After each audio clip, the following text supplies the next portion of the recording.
Yeah. It's very quiet in here, though. So if there's any lulls, we're just gonna have to. If we're lucky, when we hit a lull, that's when the refrigerator is going to do its fucking RoboCop death scene impression. That thing sounds like a fucking cement mixer firing up when like the compressor like clicks on. Yeah. It's Jesus Christ. I gotta hear that. That's gotta happen while we're doing this. It's gonna freak the shit out of me. Yes, this could be an alarming episode. Excellent. We have to deal with the cat plus the refrigerator. Well, I guess we should come in on that. Welcome to the Shady Voices podcast, everybody. Welcome. It's been a minute since we've done a Shady Voices, I believe. And just to address a few things. First of all, just Dave and I today, the originators of Shady Voices Media. The owners of Shady Voices Media. Some might say the czars. Yes, exactly. I like that. Uh-huh. I do like that. That's fancy. So yeah, it's just Dave and I today. Mike is settling into his new life in Pittsburgh. Yes. So, if we'd not mentioned, which I do believe we did a few times on several different episodes. I don't remember what we do during this show. Okay. Well, I don't think it was on this show. I think it was Plan Express.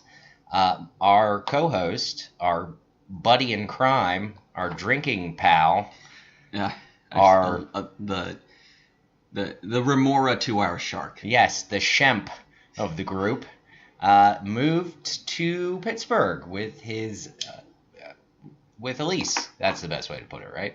Is that her name? Yeah, I've been calling her Carol. Oh, jeez. What are you doing? We always refer to her as off-mic Elise. That's who that is. Yes, exactly. A lot of things started to make sense. You're very confused. Yeah. It happens. It's all right. So we are set up in my apartment now. So we've got new ambient noise coming from the refrigerator. Mm-hmm. We still got cats, but it's a different cat. Yeah, it's a white panther. I love it. I'm going to take a picture of her then. So. Oh, yeah. She is currently staring blankly at us. Wondering what in the hell is going on. Yeah, why we're on her counter doing something. She is not pleased with it. No, she was up here inspecting earlier. All right, this all seems up to code. Yeah. All the wires are working. Good. Do you mind if I lick that? No, don't lick that.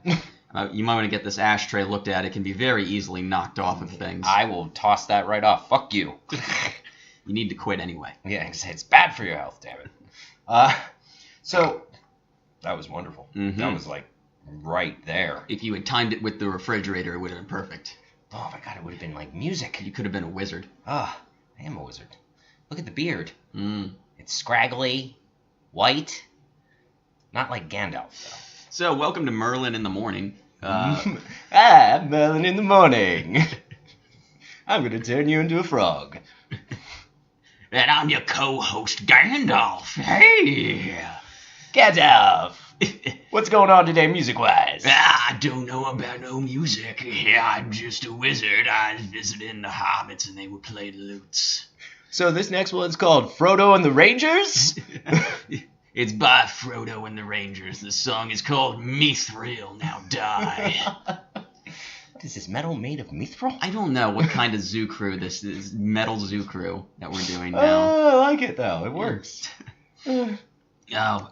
I see that people are going to have to get used to this, though, for now, for the most part. Because our dynamic with Outsides, if you remember, is a little different. It's back and forth, but we don't have that goofy bastard to make random comments offhand. No one we don't have a, what was it, Thomas Madison? Who do we call on the time phone? Goddamn time phone. Thomas Madison, the three Kennedys. No, we didn't call Hitler. Thank God we didn't call Hitler. Yeah, that would have been a terrible conversation. We also called Michael J. Fox at one point. Yes, Michael J. Fox was on. Doc Brown, too. Yeah, and Biff. Where did Biff... I just remember getting really drunk at that point. Yeah, that was the only way to cope with time phone malfunctions. For those of you who didn't listen to the bonus episode of Planned Express, we have a time phone now. It allows us to make voice calls to any person throughout history, also celebrities and fictional characters. James bought it off Craigslist, as far as I know. Yeah, it was some guy in a van with, like, I don't know, like a Rush stencil on the side. Sure it wasn't a guy fighting a dragon? What was that one? It was the one album cover that's the... not the one where they're moving paintings. It's the one... It might be the paint. What's the one with the guy's naked butt on it? I can't remember. I would have to pull out the interwebs for that. Uh-huh. But that'll take a second, so we'll just keep rambling on for the moment. This is going to be... Well, I want to talk about something in particular. One of our friends, Sweeney, he was kind of a guest on a Planet Express episode, sent me an article the other day, which I read today because I didn't get it till today, about my least favorite human being in the world.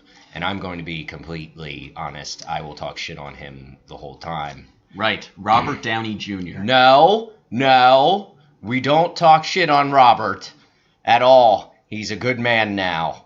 He was Iron Man, damn it. All right. Now, so who's this guy now?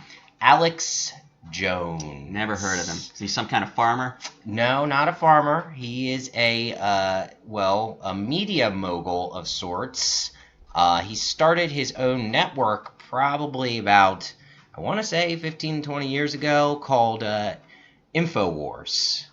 And InfoWars, if you're not familiar, which I hope a lot of people who listen to us are hopefully not big fans of his, is a conspiracy theory news broadcast type thing. And mostly what it is Alex Jones ranting and raving about how the CIA and the government is conspiring to start a new world order, and they're putting fluoride in the water and turning frogs gay. And look, if you get a chance, just go to YouTube and type in Alex Jones. Actually, I don't know if you can do that anymore. I think YouTube removed all his content. Maybe not the shit that makes fun of him, though. I believe it's still up on Twitter. I believe they're having a crisis of conscience about this whole thing. I don't know why Twitter would be it. Well, you know what? That makes sense because 45, is it? Are we at 45? The douchebag. The goblin. The orange fucking goblin is on Twitter. And if they remove Alex Jones, then they possibly have to remove him. Yeah. So it's a conundrum for Twitter, which it makes a lot of money. I am not a Twitter user because I am not good with words. I'm more of a visual artist, as it were. Yeah. I guess for our listeners who live outside of the United States, first of all, good for you. This is a great time to not be here. You chose well. Yeah. Also, just to make it what's happening here clear, international social media platform is considering having to ban a sitting president from using its network.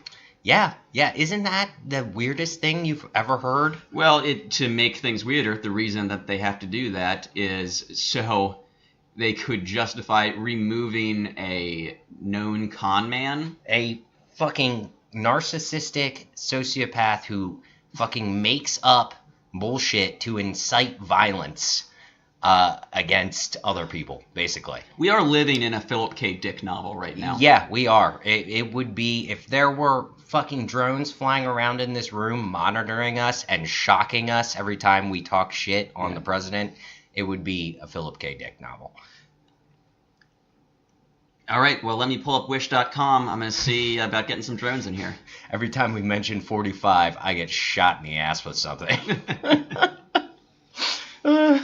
Stun guns are not expensive. No, no. Okay, so what else happened with this article that you'd read? So the article went on to say, and I don't know the familiars. I have not been connected to the news or anything but Instagram for quite some time, which Instagram I love because it's not necessarily like people spouting off shit that you don't want to hear. A lot of times it's just pictures of stuff.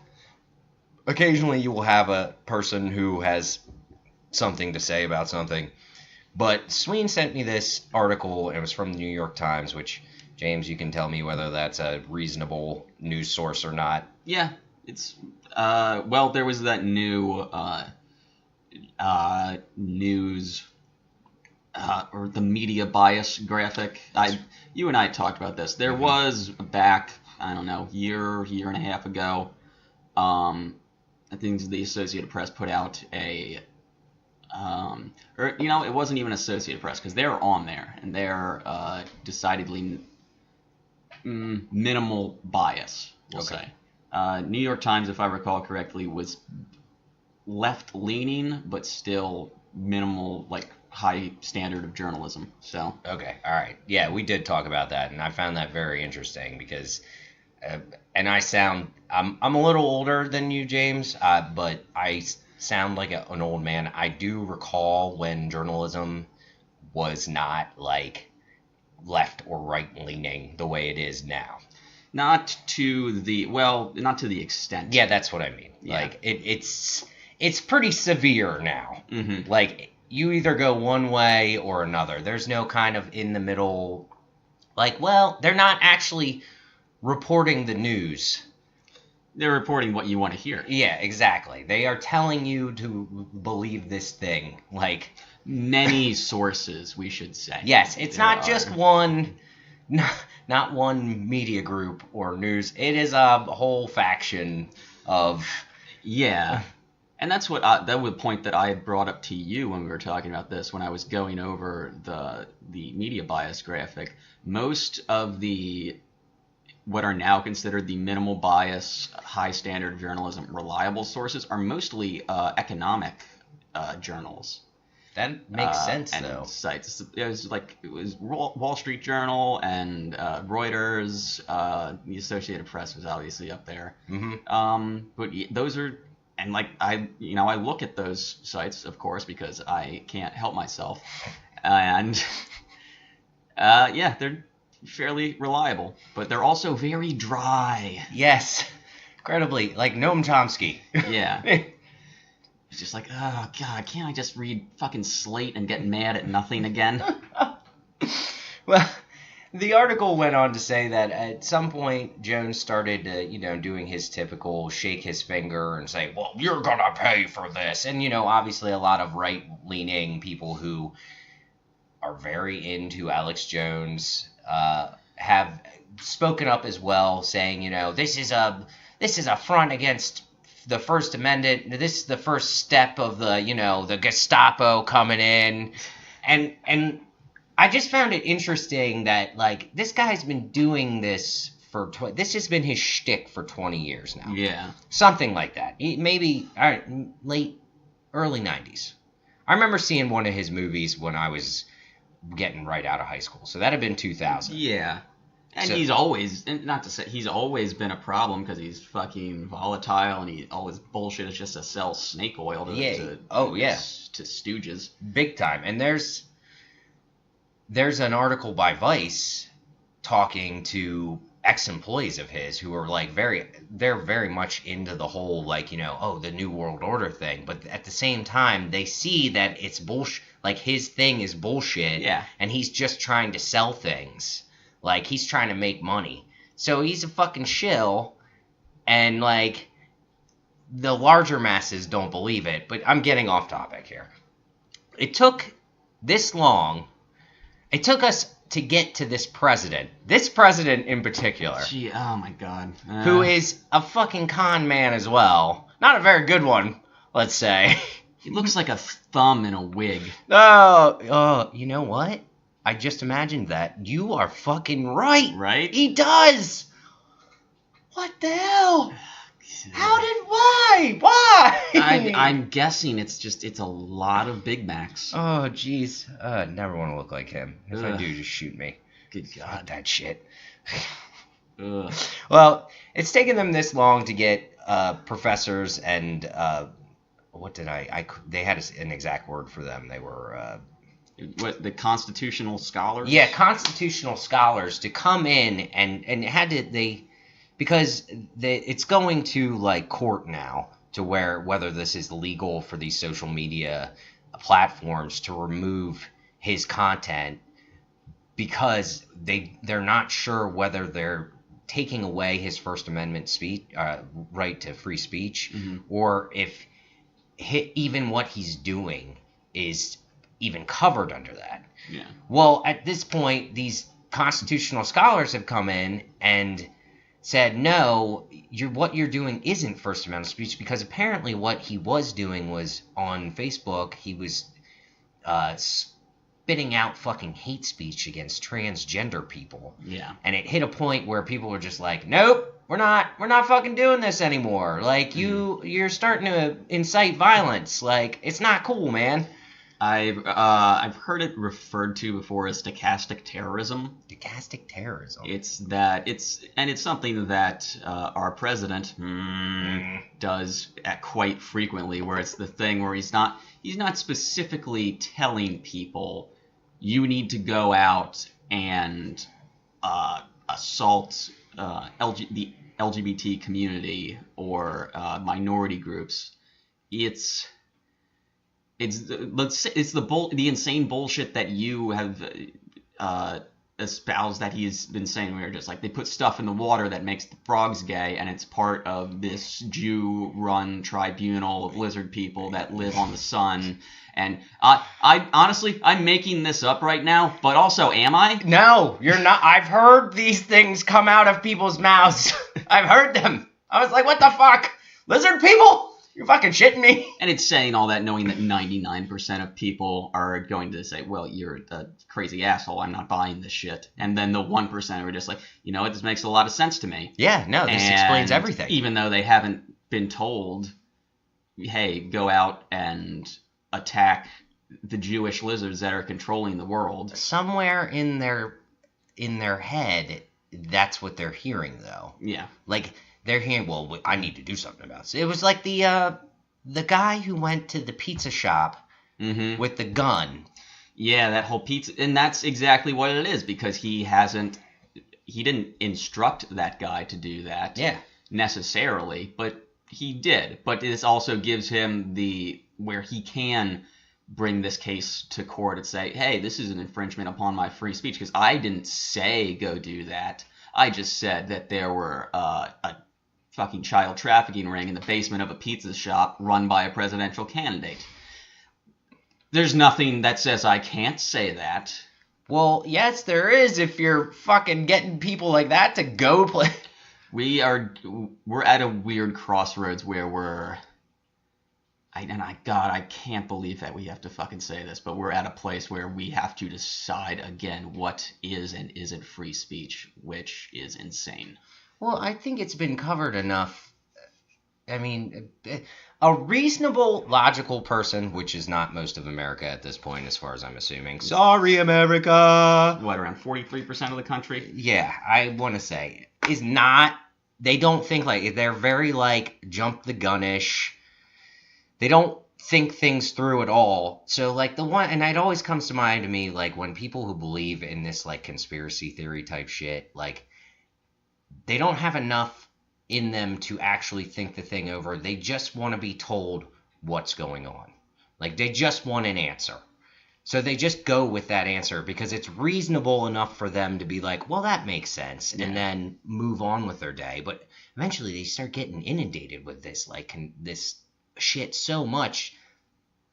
Your brain can only take so much. Eventually you're going to get angry and do something stupid. Yeah. And if you're already angry with the government or you're angry with whoever, like, and most of these, I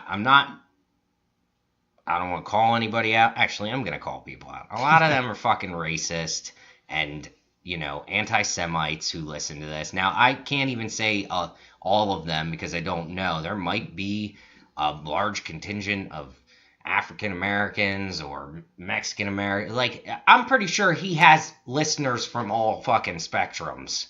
Oh, yes. No, insanity knows no bounds. Yeah, exactly. And it only takes so much to push one over the edge. So, I don't quite get why you would just jump to your furthest conclusion and be like, you know what? I'm just going to run with this insane thought. And I'm going to take a gun to a pizza shop in Washington, D.C. Where am I from? The middle of the country, but I'll drive all the way there. Never been to Washington, D.C. before. Never seen anything that wasn't Pizza Hut, honestly. Yeah. Just, I have no idea what a pizzeria even looks like. Oh, God.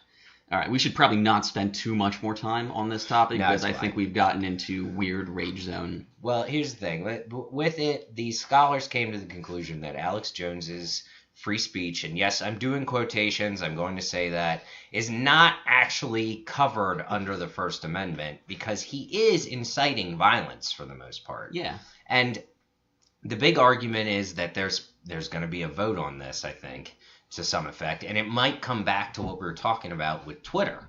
So if there is a vote that this is not free speech, how do they handle 45? Like, because I will say this, he's a little more subtle than fucking Alex Jones. Not quite for the people who actually pay attention to what he's saying, but there might be a loophole there, giving him more accountability. Also, the President of the United States, I don't know what they can do to him. I mean, ostensibly, legally, it's the same thing as any other American citizen. But he's not a private citizen. Well, this is where we're getting into some weird political bullshit because with all of he's under investigation for his treason is what it was. Yeah, no, just call it what it, yeah, exactly. I hate that goddamned argument of just like, look, collusion isn't a crime. I'm just like, no, treason is a crime, which is what he did.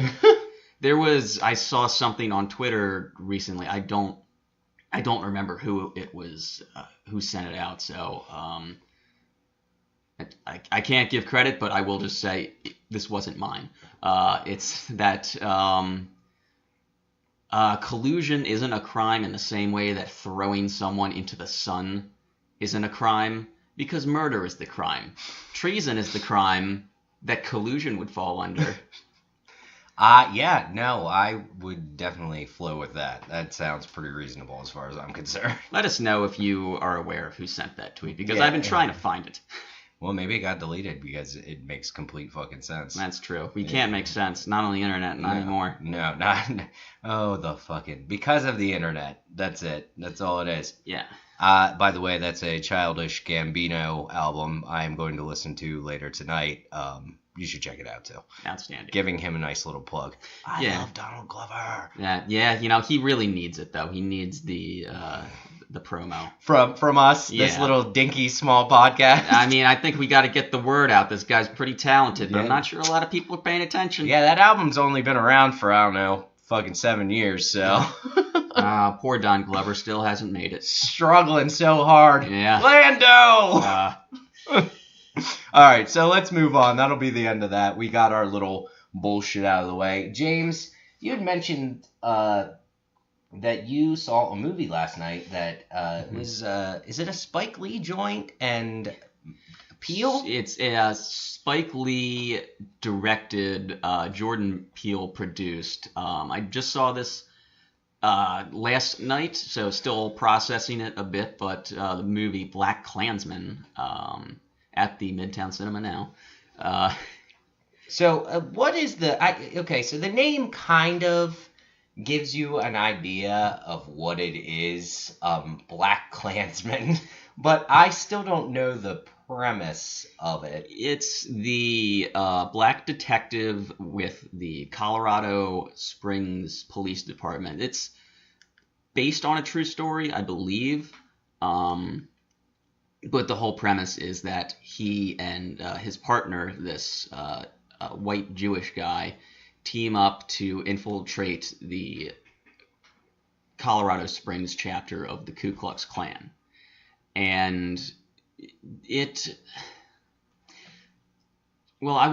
goes into a lot of different places with the Black Power movement of the 60s, and obviously David Duke, played by Topher Grace, which I thought was weird as shit. What? I mean, I guess I will say I liked it as far as and no offense to Topher Grace, but not wanting to portray David Duke as a strong male character. Okay, all right, I can see that. He knows what he looks like. Okay, so I feel bad for Topher Grace, not to get too far off subject, because a lot of people talk shit on him because of the whole Spider-Man debacle. No, I don't, whatever. But the movies he's been in, have you ever seen any of the other movies he's been in? Oh, he was in Predators? Was he? Oh, yeah, he wasn't. That was all right. He did an okay job in that. Yeah, I liked Predators. Yeah, that was a decent movie. No, he was in another one. It was like a teen love movie. He's done like rom-coms and a bunch of shit. He was on Drunk History. That was pretty cool. Yeah, that was good. That 70s show was pretty funny. Yeah, it had its moment. Look, Red Foreman is the best character on that. Yeah. Not so much Hyde anymore, that son of a bitch. Yeah. We won't get into that. That's for another time. Everything is fucked. Mm-hmm. Everything we love is terrible. It's all destroyed. It's been destroyed. Let's just watch it burn.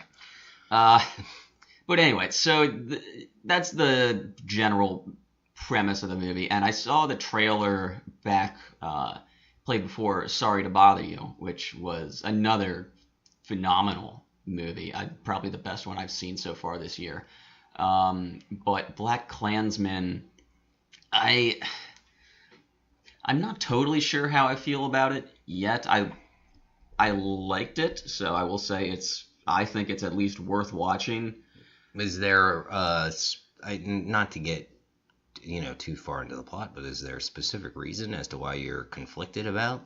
Well, from a storyteller perspective, I will say that I thought it was paced very awkwardly. Okay.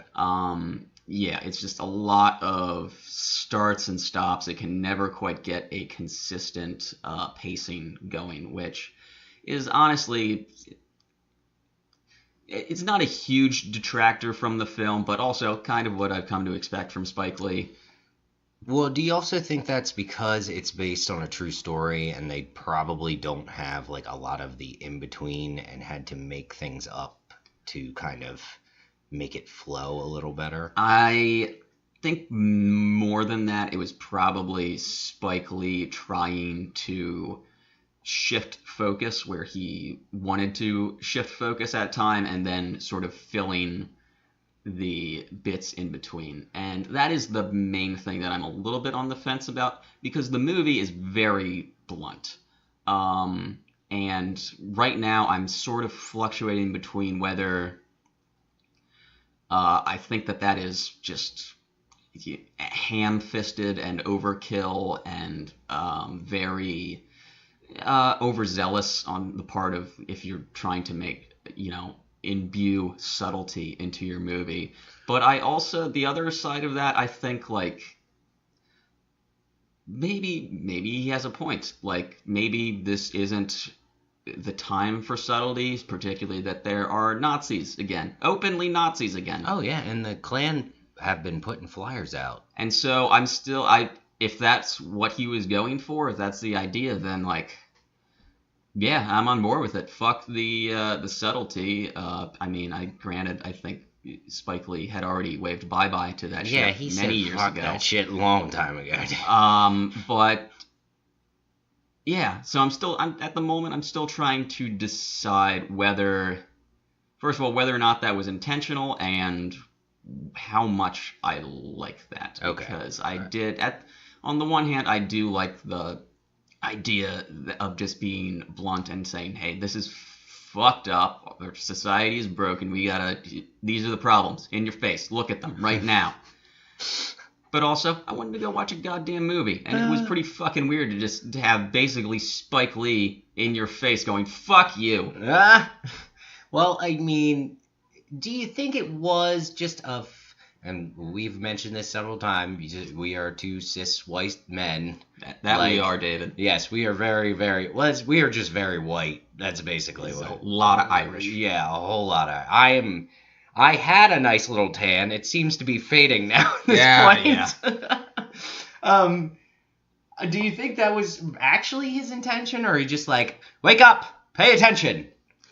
To be honest, I don't know that anyone who would go to see that movie wasn't already there. Okay. But like, I do think that was probably his intention, and maybe it was the studio, or maybe it was like Jordan Peele who like had tried to sort of pull him into this realm of sort of nuance. Okay, I could see that because too. It's not to say that the film was.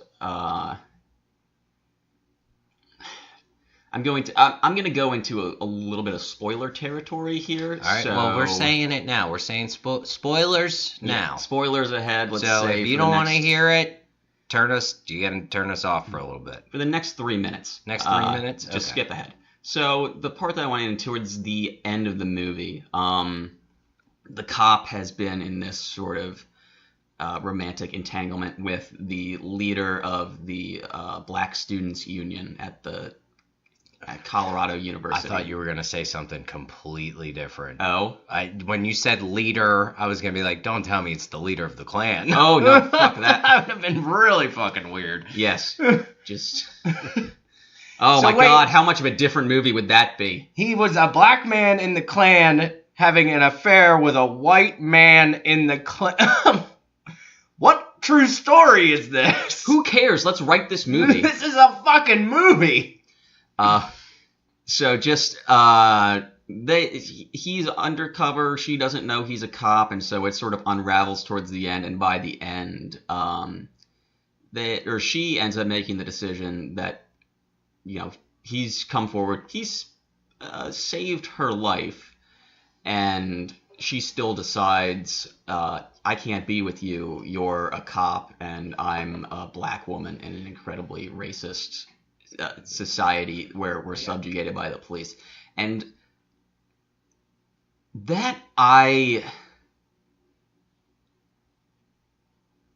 like that a lot.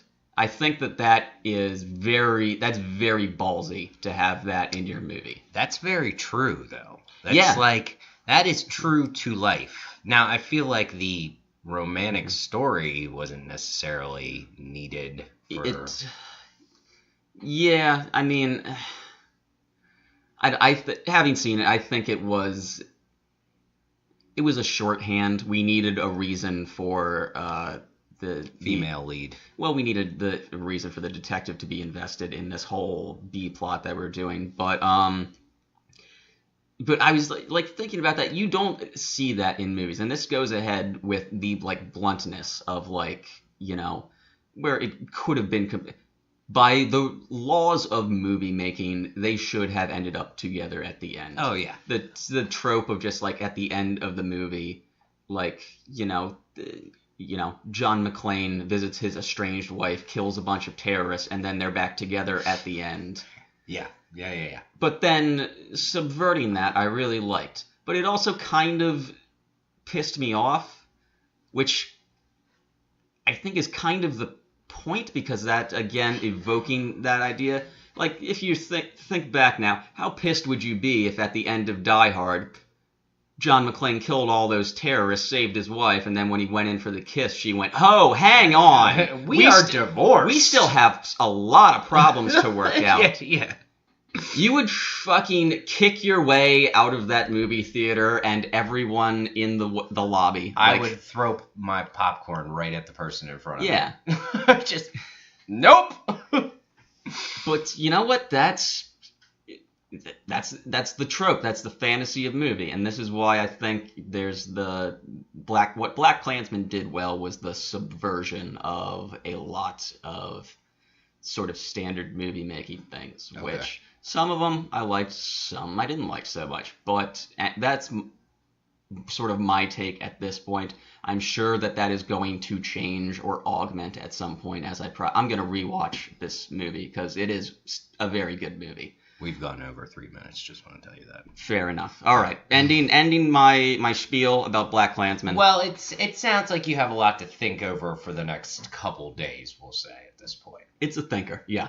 Okay. All right. So we'll move on from there. James has not an actual review, but that was good to know about because I may go see that at some point. I'm going to move on to something that I'm doing right now. I'm doing a project. If I'd never mentioned this on any of the shows before, I went to school for photography.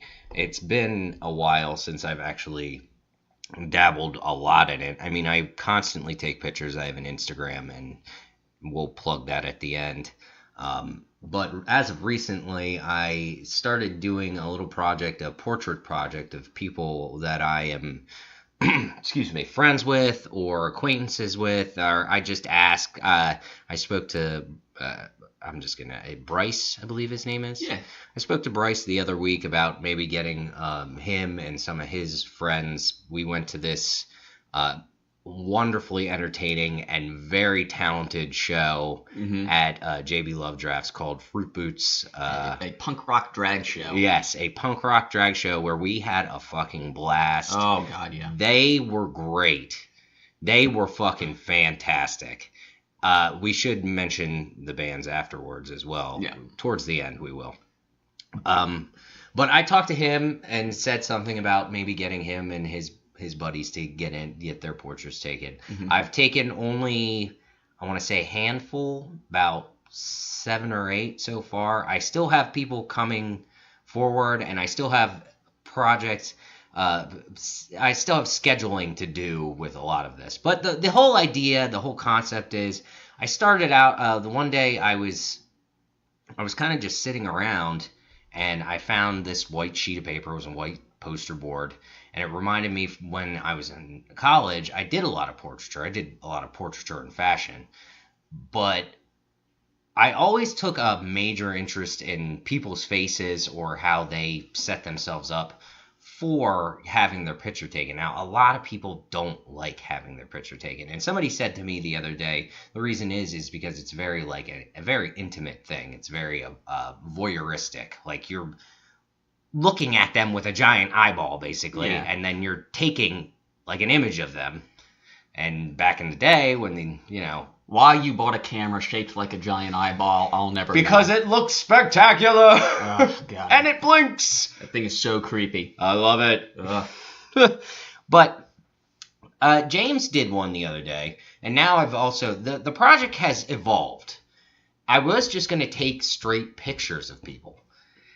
But now it's evolved into, I want the people I'm taking pictures of to do something to make their portrait unique to them.